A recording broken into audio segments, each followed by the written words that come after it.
Explore, interaja, encontre e se informe com as notícias da Amazônia, do Brasil e do mundo no portalnorte.com.br. Tudo o que você precisa saber na palma da sua mão. Cobertura completa em 5 estados da região norte e no Distrito Federal. Informação atualizada e com credibilidade sobre entretenimento, serviços, política e esporte. Você vê primeiro aqui. portalnorte.com.br. Mais que um portal, seu norte.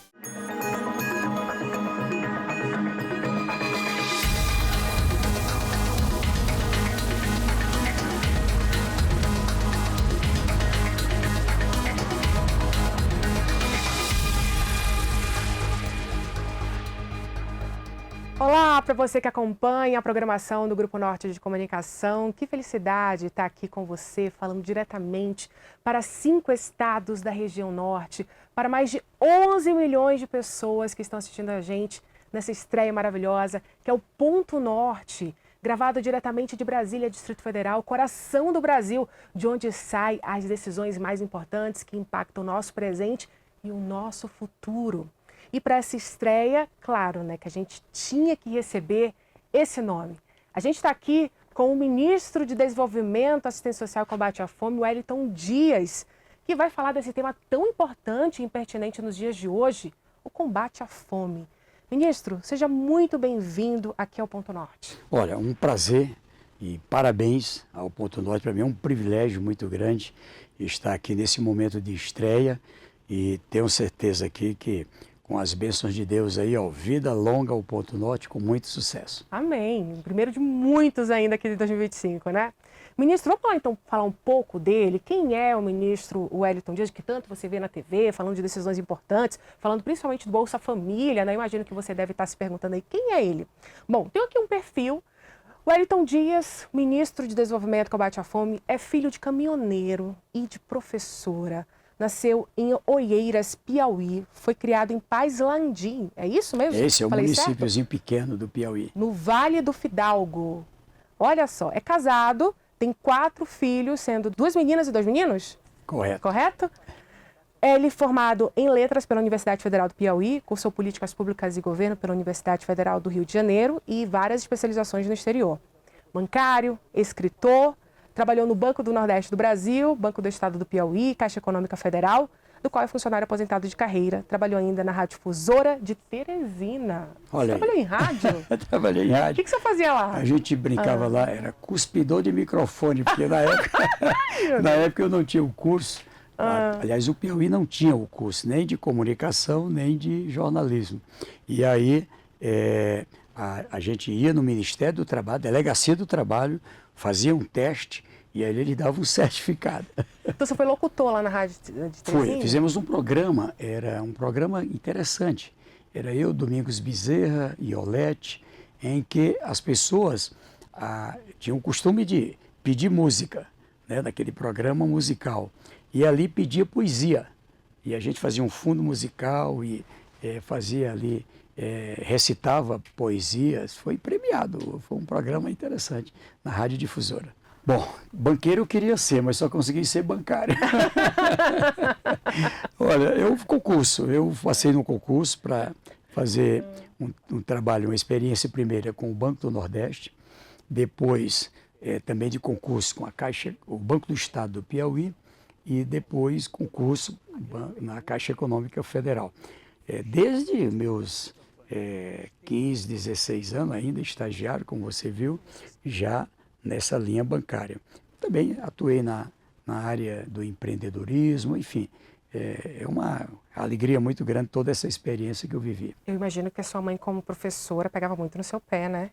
A minha mãe é um caso interessante. Ela tinha dificuldade para estudar e ela foi trabalhar na casa de outras pessoas, numa cidade chamada Itainópolis, com as pessoas que ainda eram parentes. Ela cuidava de um garoto que era uma criança com deficiência e provavelmente autismo, pelo que ela conta, e com isso ela conseguiu fazer, naquela época era o ginásio, e depois ela fez um curso técnico em enfermagem através de um projeto Minerva, através do rádio. Por isso que eu amo a comunicação, né? Via ela ali com um radinho na mesa, ouvindo a aula, aí a cada 15 dias ia em Simplício Mendes, Oeiras, era a cidade mais próxima. Eu sou de origem indígena, então o local onde minha família morava era muito isolada. E digo que ela certamente marcou muito a minha vida por essa mulher de fibra. Sua carreira na política começa em 92 como vereador de Teresina, aí o senhor, no decorrer dos anos, vai para deputado estadual, o primeiro deputado federal eleito pelo PT no Piauí também em 98. Exatamente. Em 2002 foi eleito para o cargo de governador do Piauí e reeleito em 2006. Primeiro turno de novo. Primeiro turno, foi eleito senador em 2010. E aí vem aí uma carreira fantástica. Em 2014, governador, 2018, governador. Terminei o mandato agora, fizemos o sucessor, o governador Rafael, e fui eleito senador. Então, eu tô, assim, muita gratidão ao povo do Piauí, porque, veja, é uma relação de confiança muito grande. Poder dizer em alto e bom som, eleito sem comprar voto, eleito a partir de causas que abracei, enfim.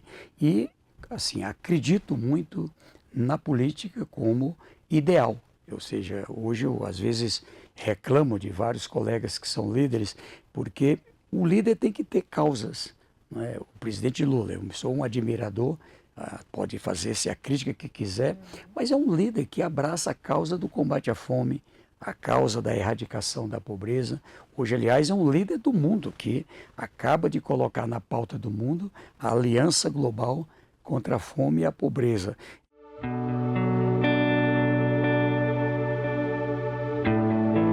Quem não tem o que comer, busca no lixo algo minimamente consumível para driblar a escassez. Não importa se a fruta ou verdura está contaminada, o medo de adoecer não é maior que a angústia de quem há dias não sabe o que é ter um prato de comida. A fome dói e não dói só em quem a gente está vendo. Eu tenho um neto especial, aí eu tenho que vir pegar as coisas, né, para dar de comer para ele. A cena registrada na capital Manaus, no estado do Amazonas, é comum em todo o país. É o João, a Maria, a Francisca, que veem no lixo a sobrevivência de uma família inteira. Eu criei meus filhos tudo aqui nessa beirada, tudinho. 4 filhos eu criei tudo aqui. Hoje em dia casaram, né, foi embora e ficou eu. Em 2022, o Brasil voltou para o mapa da fome, com mais de 33 milhões de pessoas de norte a sul do país no quadro de insegurança alimentar grave. A região norte apresenta os índices mais altos do país. A Pesquisa Nacional por Amostra de Domicílios Contínua, a PNAD de 2023, aponta que 39,7% dos domicílios da região ainda enfrentam algum grau de insegurança alimentar, o que compromete a qualidade de vida de milhares de nortistas. Dados mostram que aproximadamente 23,7% dos lares sofrem com insegurança alimentar leve, enfrentando incertezas quanto ao acesso à alimentação. A insegurança alimentar grave afeta 7,7 famílias do norte, quase 4 vezes mais do que no sul do país. No ranking de estados do norte com pior cenário, o Amazonas ocupa a segunda posição, com 9,1% depois do Pará. Roraima aparece em quarto lugar com 6,6%, seguido do Acre, Rondônia e Tocantins.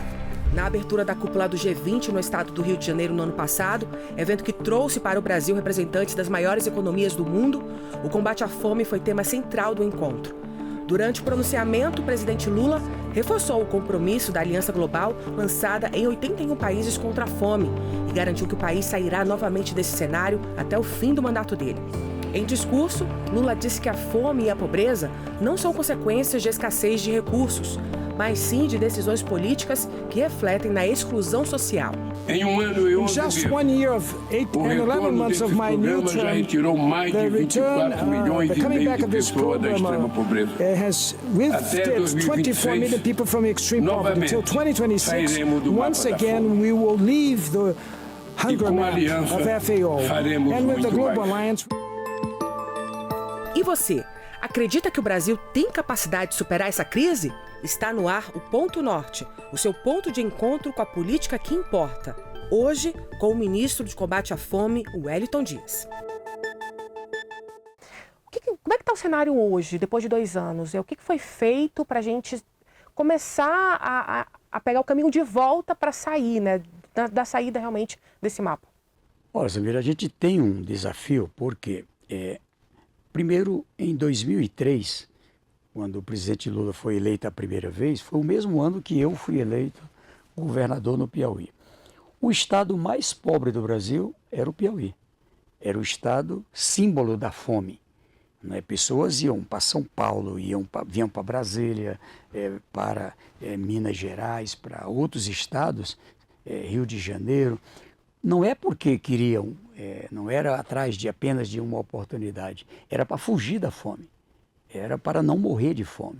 Então, ali ele lançou, no meu estado, o Piauí, o programa Fome Zero. Lá foi entregue o primeiro cartão do Bolsa Família para uma família de uma cidade chamada Guaribas, que era a cidade mais pobre do Brasil. O estado mais pobre, a cidade mais pobre.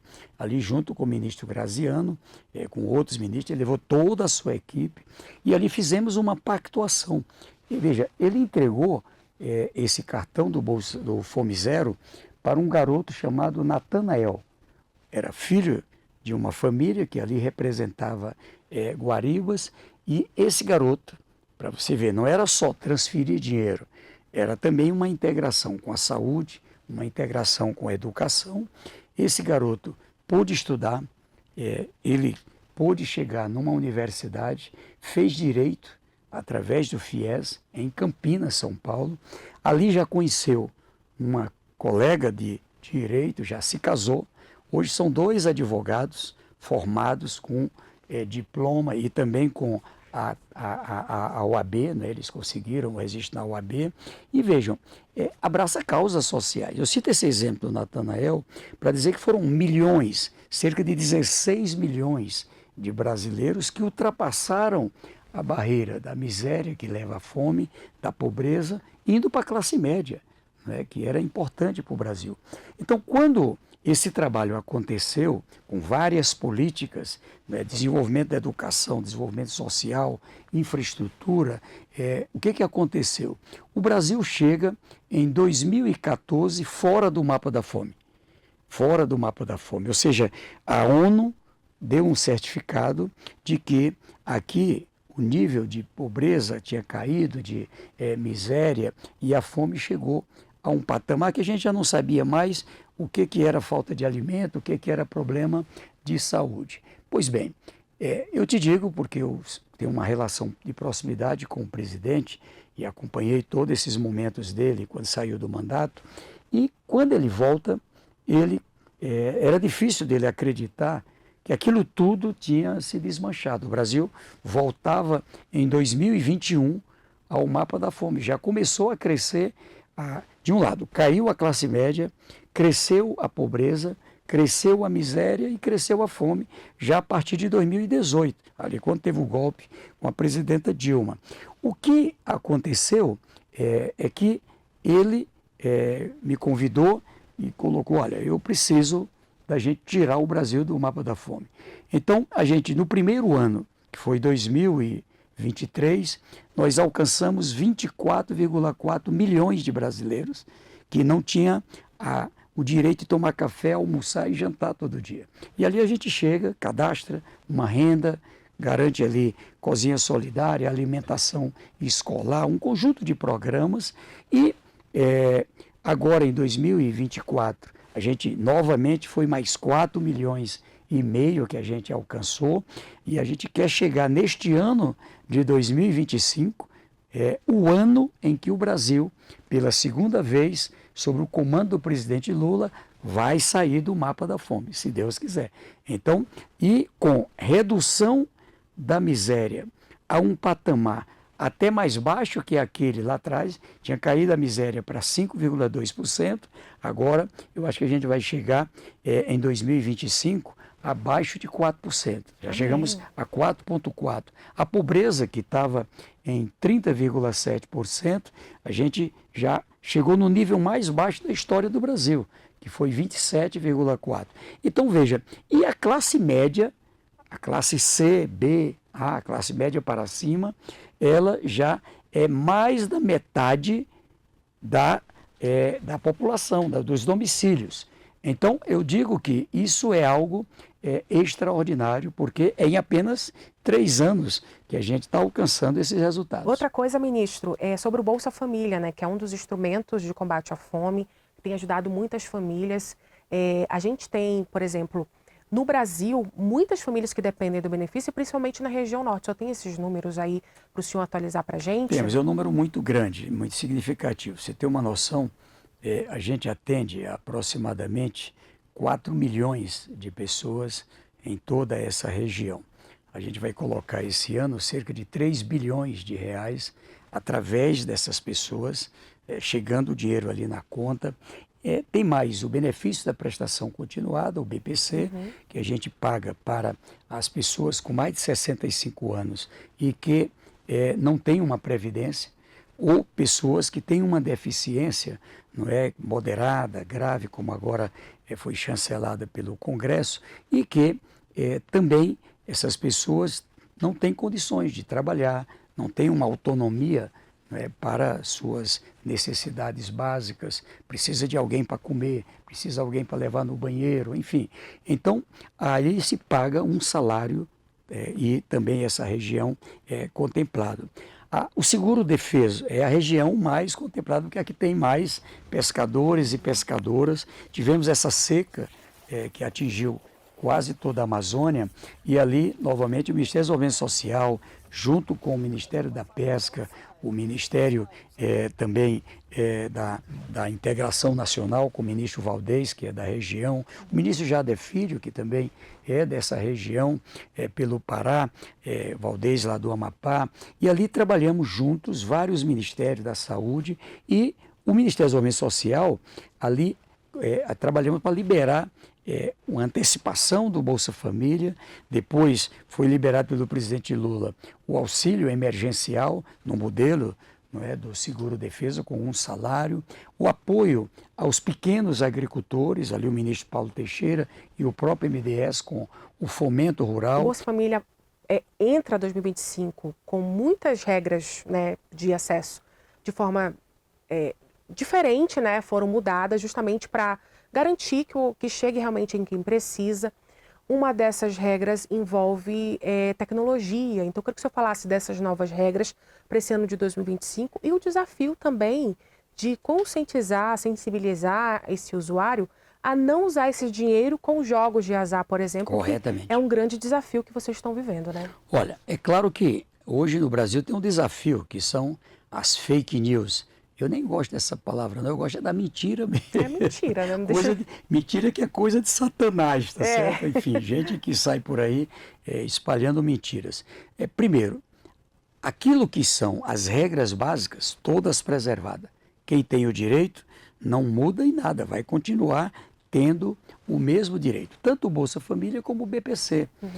Porque agora onde tiver 2 com BPC vai cortar. Não, vai ficar os 2 aí. Uma casa, ela tem lá pessoas que tem lá que tem um benefício por causa da idade, o outro por uma deficiência, os 2 recebem. Não é? Ele é um benefício individualizado por essa particularidade. Pois bem, no caso, a mudança ela é para garantir, inclusive, uma condição de humanização maior.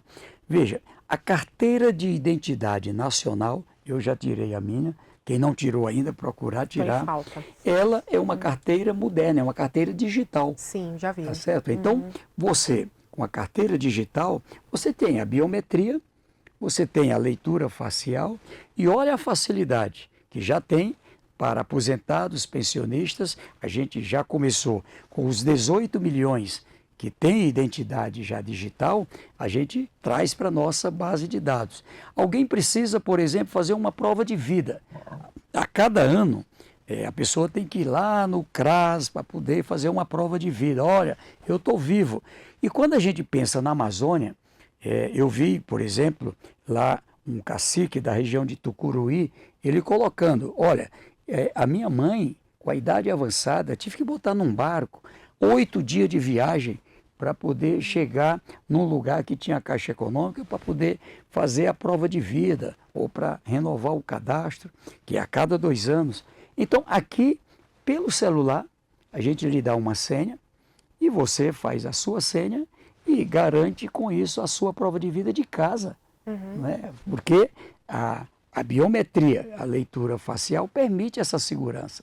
Então isso facilita a vida dos indígenas, dos ribeirinhos, das pessoas que vivem na floresta, em lugares distantes. Estamos trabalhando com o ministro Juscelino para chegar a 20 milhões de brasileiros que não têm internet. Isso vai permitir, não é, chegar aqui com o ponto norte aqui, em mais, lugares ainda. Sobre isso, eu vou pedir só para interromper aqui, porque tem uma pergunta do Amazonas que tem a ver com internet. Oba! A gente vai soltar aqui, é uma pergunta do Cleiton Pascarelli, lá do estado do Amazonas, o nosso apresentador. Mas as mudanças é para melhor, Amazonas. É isso que eu quero dizer. Sim, solta aí, produção. Olá, ministro, eu sou Cleiton Pascarelli, apresentador da TV Norte SBT no Amazonas.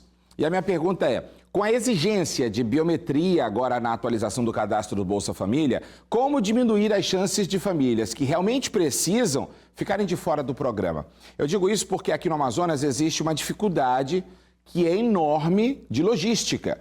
E são mais de 670 mil pessoas que dependem desse benefício. O cadastro são 94 milhões de pessoas. No Bolsa Família são 21 milhões aproximadamente. E nós conseguimos, 23 e 24, atualizar nos lugares mais difíceis que você possa imaginar.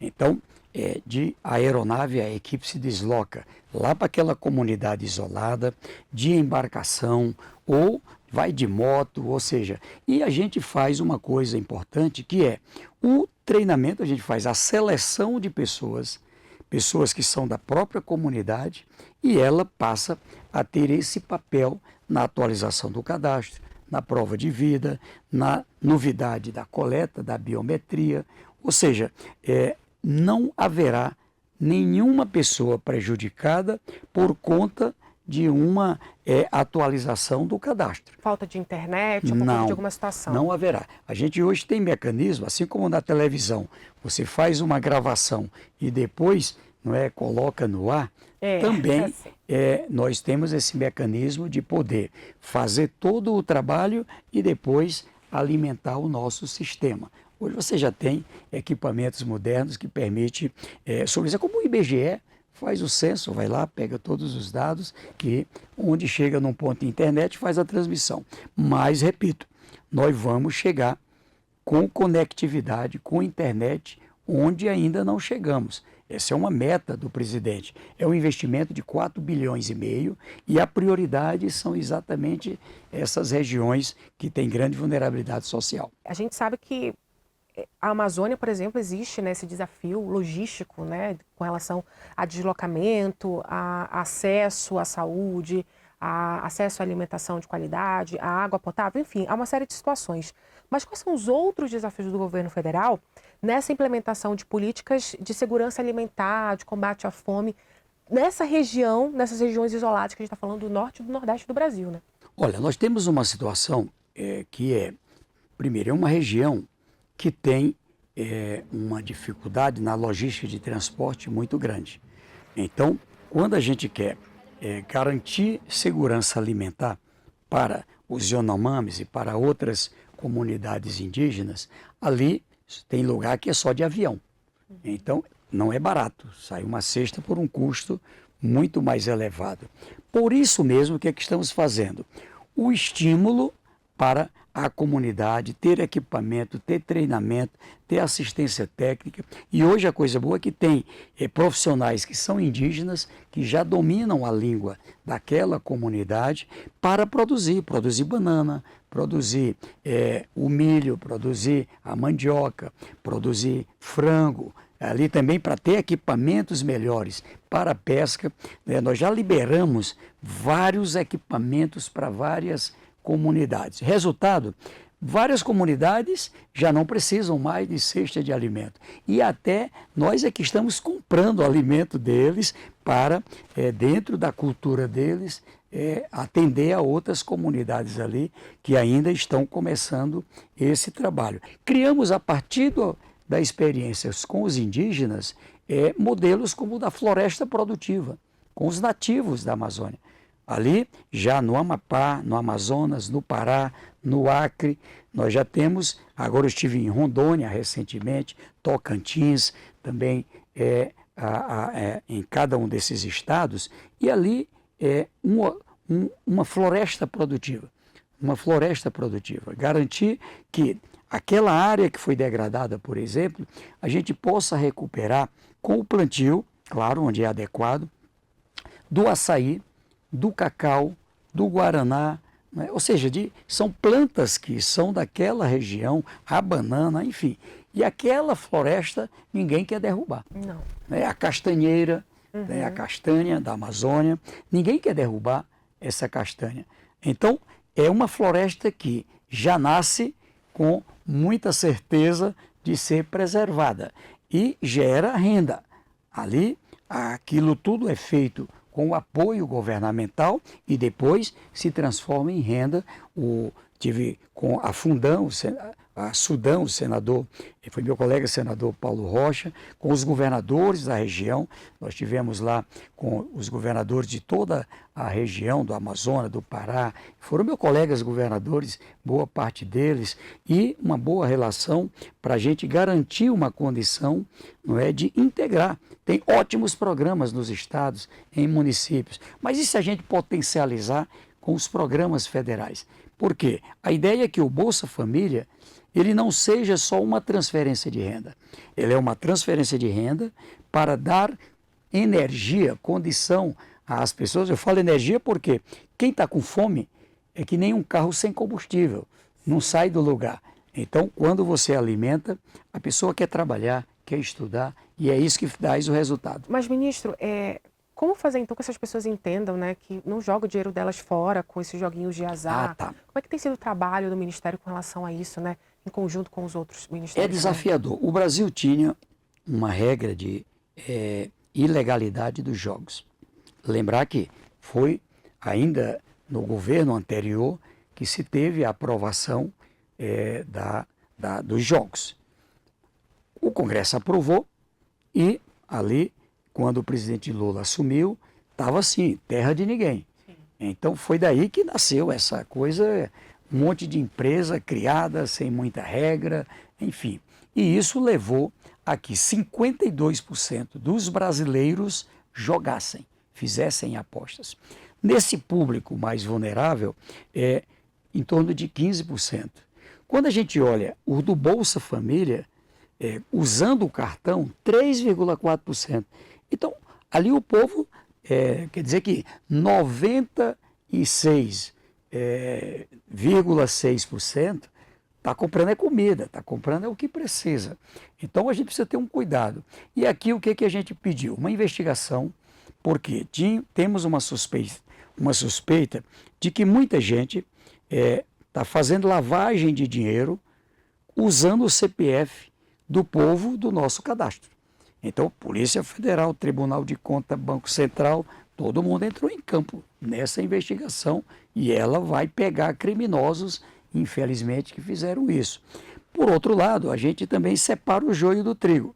Aquelas pessoas que jogam, a gente ali, junto com o Ministério da Saúde, criou um atendimento psicológico, psicossocial, para apoiar essas pessoas. Virou saúde pública, né? Exatamente. Saúde pública. Então, a ideia não é prejudicar a família. Eu vou cortar o Bolsa Família, aí eu prejudico a família. Uhum. Então, nós temos mecanismos para garantir a atenção à família e a atenção às pessoas que precisam, assim como o dependente de álcool, dependente de droga, mas enfim. Mas criar um mecanismo que evite que haja essa transferência, não tem como também, o Ministério fazer? Tem uma decisão do Supremo, uma decisão do TCU, porque pela regra aprovada, uma decisão que eu tomo só entra em vigor no outro ano. Sim. Olha que doideira, 6 meses depois a 1 ano. Então, o que a gente fez? Agora com essa decisão, já tem uma proibição para o chamado cartão de crédito e está sendo analisada como fazer em relação aos outros cartões. Então, dentro desses cartões está o cartão do Bolsa Família. É um desafio, né, ministro? Vamos à próxima pergunta, então, lá de Roraima? Olá, ministro. Eu sou David Bruno, apresentador da TV Norte Boa Vista, SBT. E a minha pergunta é: como o Ministério está monitorando a insegurança alimentar em comunidades indígenas como os Yanomami, que sofreram e sofrem com a mineração ilegal da região.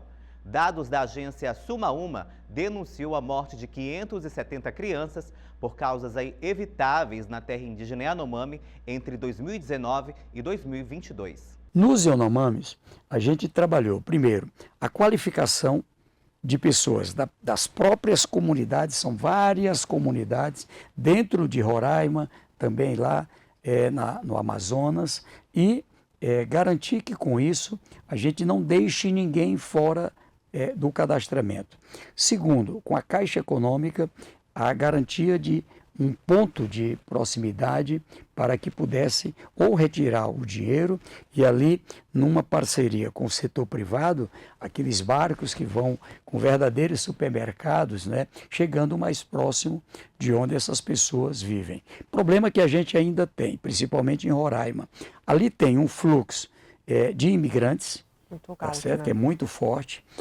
Inclusive temos trabalhado lá junto com várias áreas para tratar disso. Foi instalado a Casa do Governo Federal e ainda muitos indígenas que vão para a cidade, e ainda o alcoolismo, infelizmente a prostituição e muitas vezes a morte.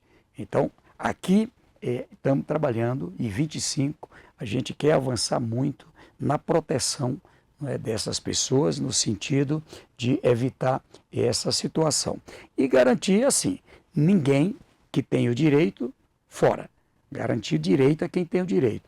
Mas também a gente está trabalhando em todo o Brasil o combate à fraude. Infelizmente, tinha muita fraude. E ali, quando tem fraude, é dinheiro público desviado. Foram 3.700.000 benefícios comprovadamente com fraude, tanto que nem recorreram. Tá certo? E isso representou, segundo o TCU, uma economia de 34 bilhões de reais por ano, para a gente ter uma noção. Então, esse ponto, direito a quem tem direito, um olhar especial para indígenas de todas as etnias, todas as comunidades, também os ribeirinhos, os extrativistas, os pescadores, os pequenos agricultores, ou seja, para que a gente possa, de um lado, ter esse apoio no combate à desnutrição, principalmente de criança, a presença maior do Ministério da Saúde, a presença maior da educação, que tem alimentação escolar. Então, tudo isso está sendo trabalhado e já avançamos, 23, 24 e vamos avançar mais ainda 2025.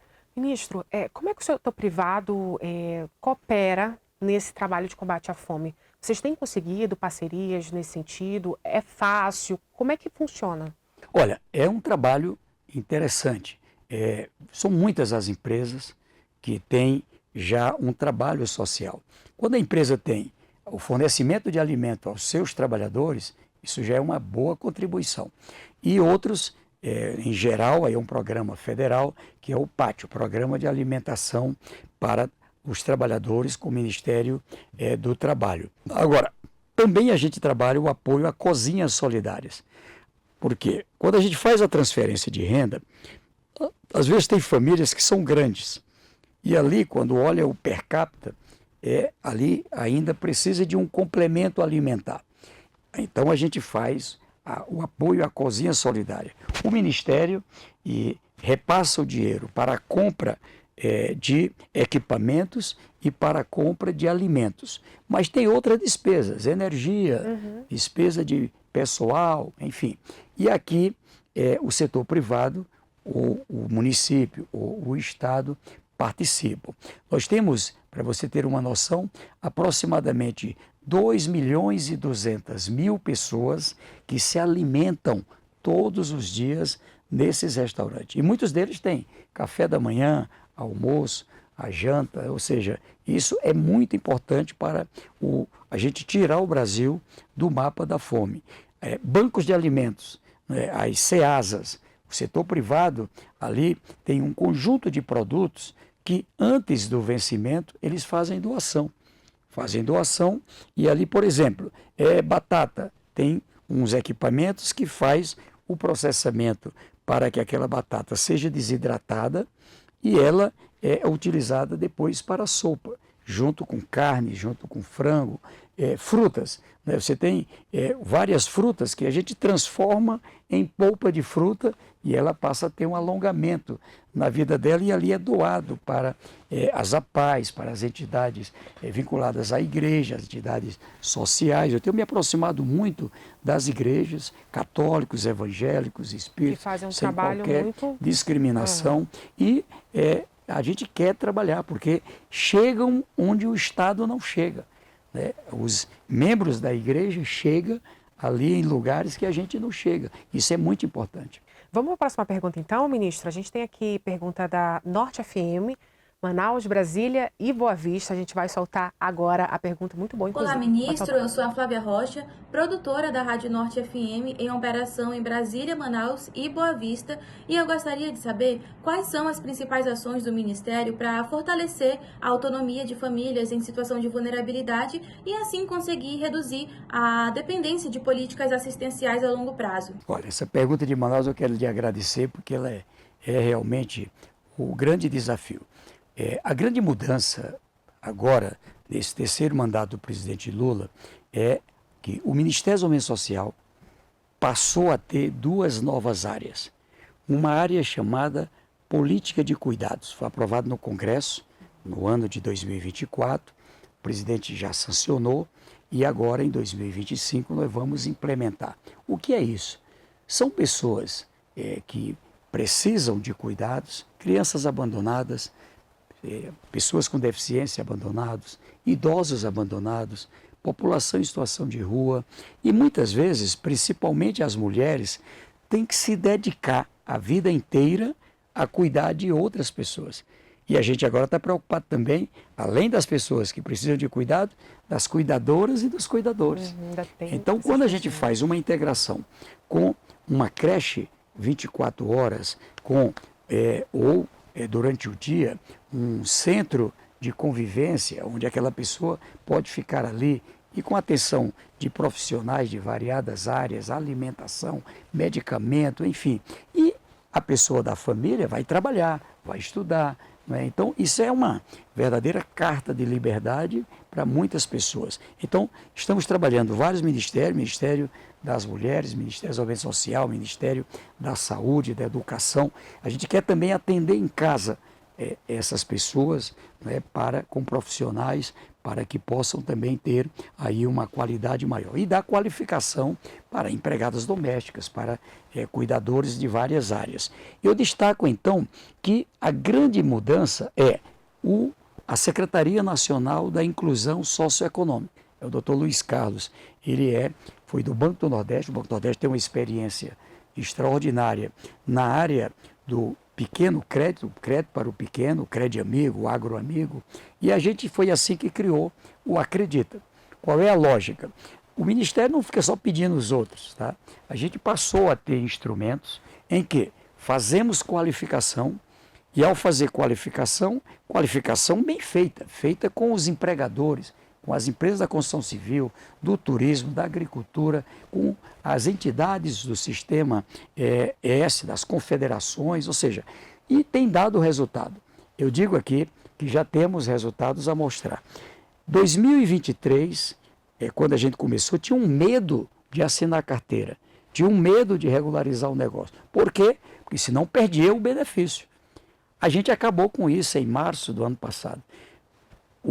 Assinar carteira, regularizar o negócio, não é mais motivo para perder benefício. Pelo contrário, né? Pelo contrário. E muita gente, inclusive, a gente criou uma regra de proteção, a gente mede a renda. Só quando sai da pobreza, por exemplo, uma família que perde o benefício. Uma família de 5 pessoas, a pobreza é medida para quem está 50% do salário mínimo per capita. O salário mínimo é R$ 706, o meio salário mínimo. Então, 5 vezes meio salário mínimo, 3.530. Então, para essa família sair da pobreza, ela precisa alcançar essa renda. Então, realmente aí ela já consegue não precisar mais do Bolsa Família. E veja, de 2023 a 2024, até novembro, não temos ainda o dado de dezembro, 16 milhões e meio de pessoas do Bolsa Família, do Cadastro Único, fizeram um contrato de admissões, ocuparam as vagas de trabalho. Quando a gente pega o saldo positivo de emprego, né, ou seja, quanto desemprego o Brasil tinha no ano de 2022? Tinha 99 mil empregos. A gente agora foi para cerca de 104 milhões de novos trabalhadores, graças a Deus, crescendo os empregos. 91% de trabalhador e trabalhadoras que estão indo ajudar as empresas a crescer do Bolsa Família, do Cadastro Único. Então, fruto desse trabalho, 4.630.000 já são empreendedores, segundo o Sebrae, já tem CNPJ. 19 milhões estão na informalidade. E a gente quer apoiar essas pessoas para crescer. Por isso, financiamento. Até R$21 mil é o financiamento no primeiro passo, com um fundo garantidor. Ah, mas eu não tenho um avalista, eu não tenho garantia. Agora é o governo federal que criou o fundo garantidor, é o avalista. Tanto para o rural, com o Pronaf, como para o urbano, com o Acredita. A pessoa diz assim, mas o juro está alto, era 53% até de juro, estavam cobrando dos pobres. A gente agora faz cair, está no máximo 9%, né? Ou seja, 0,7% ao mês, como o Banco da Amazônia, o Banco do Nordeste. Então, o que eu estou dizendo é que queremos acreditar nos brasileiros. Sim, tirar da fome, mas também dar a mão para tirar da miséria, tirar da pobreza e levar para a classe média.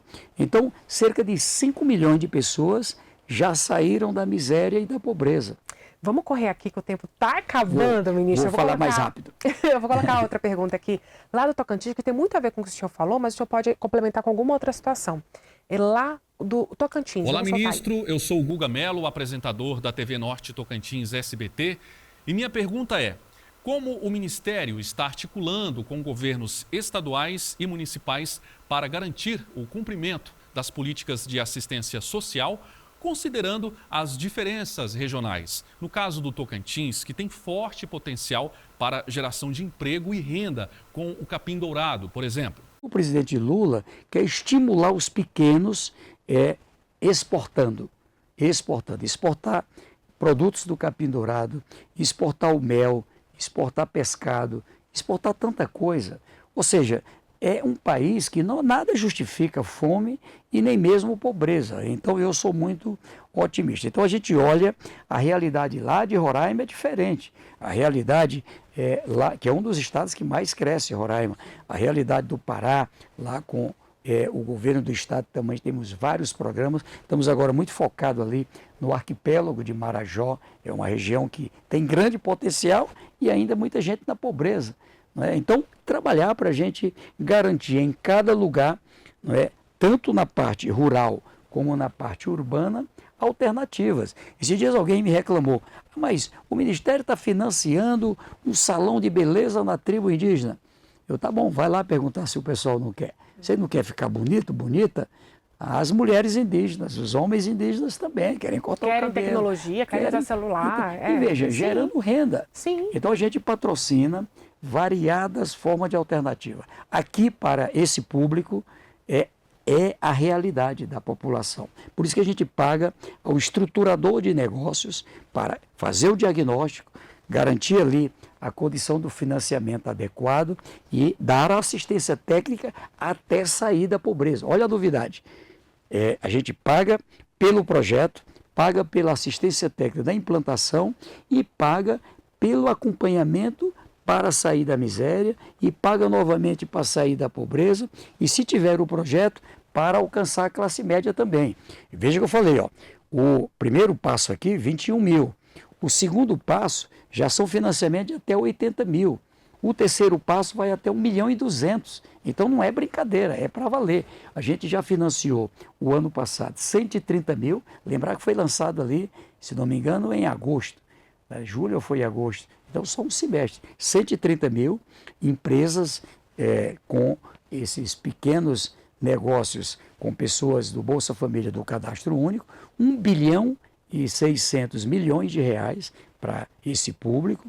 E esse ano, se Deus quiser, eu quero trabalhar muito para a gente alcançar o primeiro 1 milhão de empresários e empresárias do Bolsa Família. Eu vi uma garota lá em Rondônia, ela contando a história dela. Ela disse, olha, eu era aqui uma pessoa do Bolsa Família, agora eu sou uma empresária, dona do meu nariz. Então, é isso que a gente quer, fazer com que as pessoas sejam donos do seu nariz. Dava até o nome de um programa, né? Ministro, vamos para a próxima pergunta, então. Lá de Rondônia agora, a gente vai soltar... Estava falando de Rondônia. De Rondônia, exatamente. Você puxou Rondônia. Solta aí. Olá, ministro. Meu nome é Michael Stock, sou apresentador aqui do Tá Na Hora Rondônia, da TV Norte Rondônia SBT. E a minha pergunta é a seguinte, ministro, o que o senhor está fazendo para ajudar as famílias pobres afetadas pela seca? Aqui em Rondônia, por exemplo, nós tivemos uma seca histórica em 2024. O nosso Rio Madeira, um dos maiores do mundo, atingiu uma das menores cotas já registradas, 2,45 metros. É uma das menores cotas registradas em 57 anos de monitoramento. E, infelizmente, muitas famílias carentes foram afetadas por essa seca. Eu estive lá em Rondônia, como estive em fui a todos os estados brasileiros. Estou completando a segunda rodada a todos os estados brasileiros, já caminhando para a terceira rodada. E para mim foi bom. Eu acho que quando fica preso dentro do escritório, você não vê, né? E tem um ditado que diz, o que os olhos não vê, o coração não sente. E ali, com o governador Rielder, com a Assembleia Legislativa, a gente tratou de vários temas, inclusive esse. Tive com os movimentos sociais e ali apoiamos os pequenos agricultores, né? Nós flexibilizamos na época o pagamento antecipado do Bolsa Família, o fomento rural, o programa de aquisição de alimentos, liberamos cestas de alimentos, mas é preciso mais, né? Lá nós temos um problema, que incêndios que vinham lá da Bolívia. Então é preciso ter ali um tratado entre o Brasil e aquele país para conter os incêndios lá sem entrar no Brasil. Também a gente tem o costume de tocar fogo, também ali em áreas. É preciso que a gente tenha ali uma mudança cultural, porque aquilo só prejudica a terra, além dos riscos que tem. E tivemos, infelizmente, no Brasil, comprovadamente em São Paulo, incêndios criminosos. Aqui em Brasília, por exemplo, incêndios criminosos. Então, há necessidade da gente atuar em várias frentes, mas pode acreditar, nós vamos seguir apoiando Rondônia, seguir apoiando todos os estados que precisam. Perfeito. Vamos para a próxima pergunta, a última daqui da entrevista, é do Portal Norte agora, a gente vai exibir para o senhor ver. Vamos lá. Olá, ministro. Eu sou Débora Arruda, do Portal Norte, que está em operação em todo o Brasil. E a minha pergunta é, quais são as perspectivas do Ministério para fortalecer a geração de renda nas comunidades carentes com iniciativas como a capacitação e o microcrédito? Débora, primeiro a grande mudança que nós vamos ter, Samira, é que em 2025 ele vai ser o ano de consolidação de um programa novo. O PRONAF, ele já é um programa de muitos anos.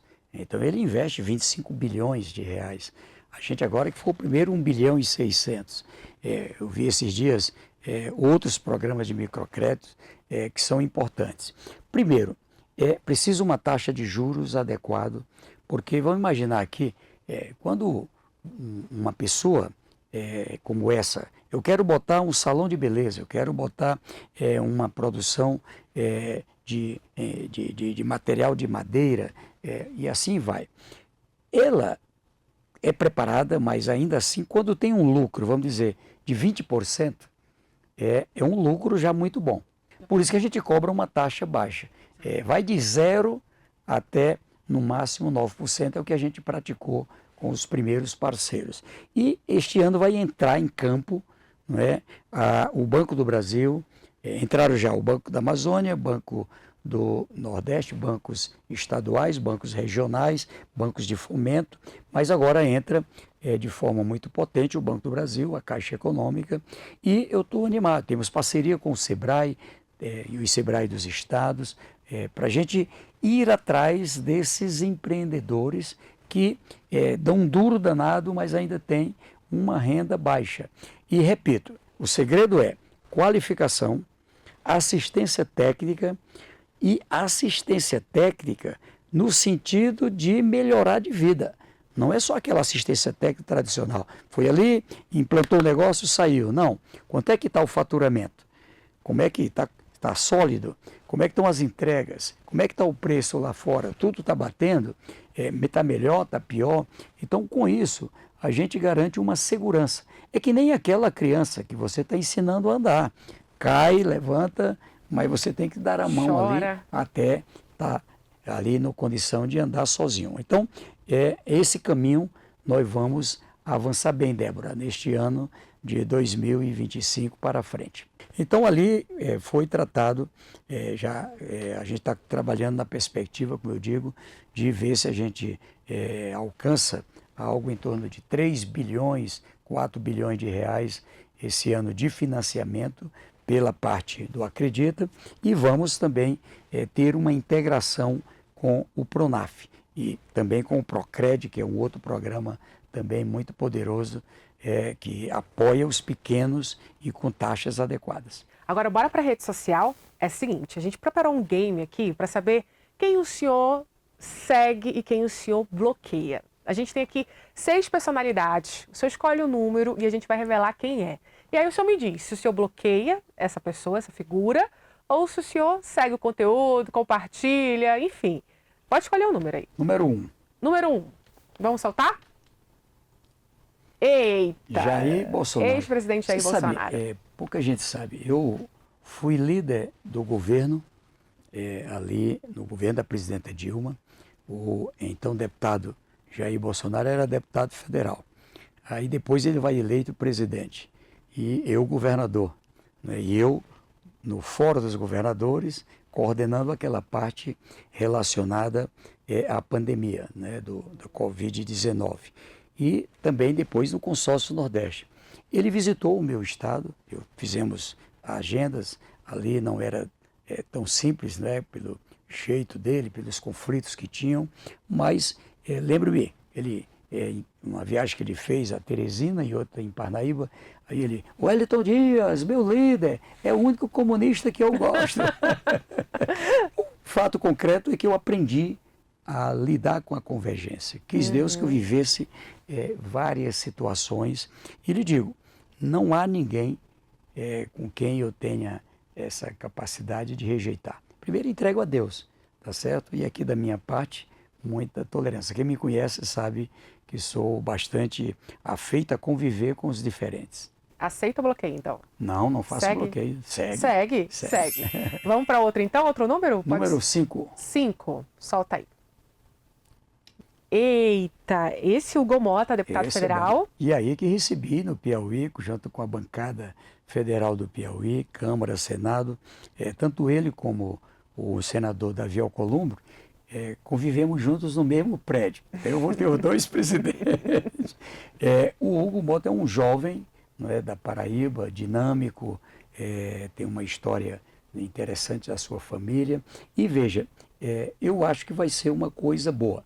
Ter alguém com a energia que ele tem, da região Nordeste, com a história que ele tem, uma relação de menos tensão, na minha visão, assim como o presidente Rodrigo Pacheco, o presidente Alcolumbre também, com muita maturidade, com muita experiência.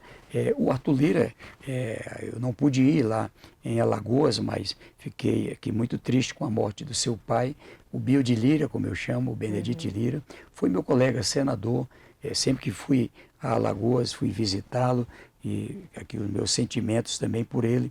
Então veja, se o Brasil avançou até agora, a gente tem que avançar de modo mais acelerado. Quando estou dando essa entrevista, estou comemorando a aprovação e, por ter sido sancionado, a reforma tributária. E nela, eu acho que a gente está dando um passo largo para o Brasil. A cesta básica, completa isenção fiscal.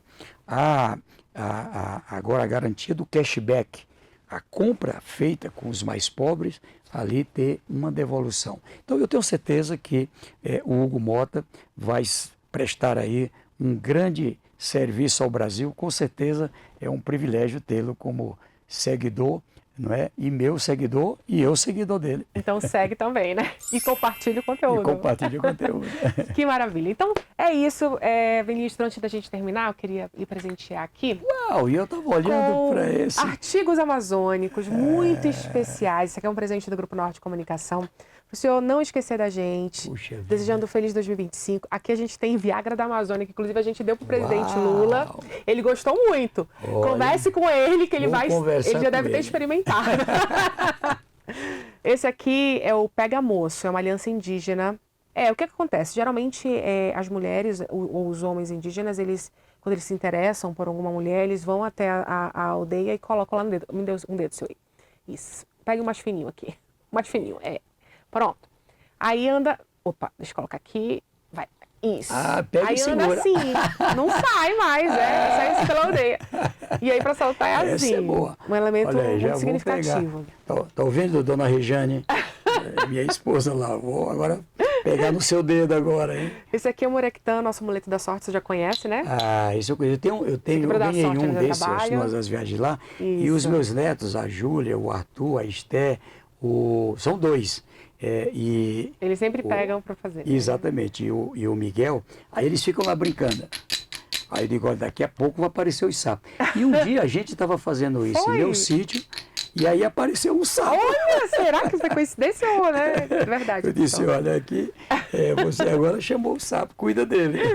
E esse aqui é a língua do Guaraná, na verdade a língua do pirarucu com o bastão de Guaraná. A população, né, a ribeirinha indígena lá de Maués, na Amazônia, eles costumam raspar aqui e tomar. E o Guaraná, ele é uma substância muito energética e também boa para a longevidade. Então a gente tem a população lá de Maués que vive muito tempo, né? Eles chegam aos 100 anos. O Lula ganhou? Ganhou. Agora que ele vai falar dos 120 anos. E Fale agora, aqui presidente Lula, você tem o seu, eu tenho o meu. Ele já deve ter experimentado o Viagra, porque ele ficou muito interessado quando a gente falou do Viagra dele. Mas eu quero aqui dizer, aos que estão nos acompanhando, é um privilégio muito grande. Cada vez que eu volto à Amazônia, a cada um dos estados, é um povo trabalhador, aguerrido, sabe o que quer. E é isso que a gente tem defendido. É preciso cuidar da floresta, mas não podemos esquecer que tem gente vivendo na região da floresta. Fiquei feliz agora na reforma tributária, a aprovação dos incentivos para a área toda a Amazônia, com ali a Zona Franca.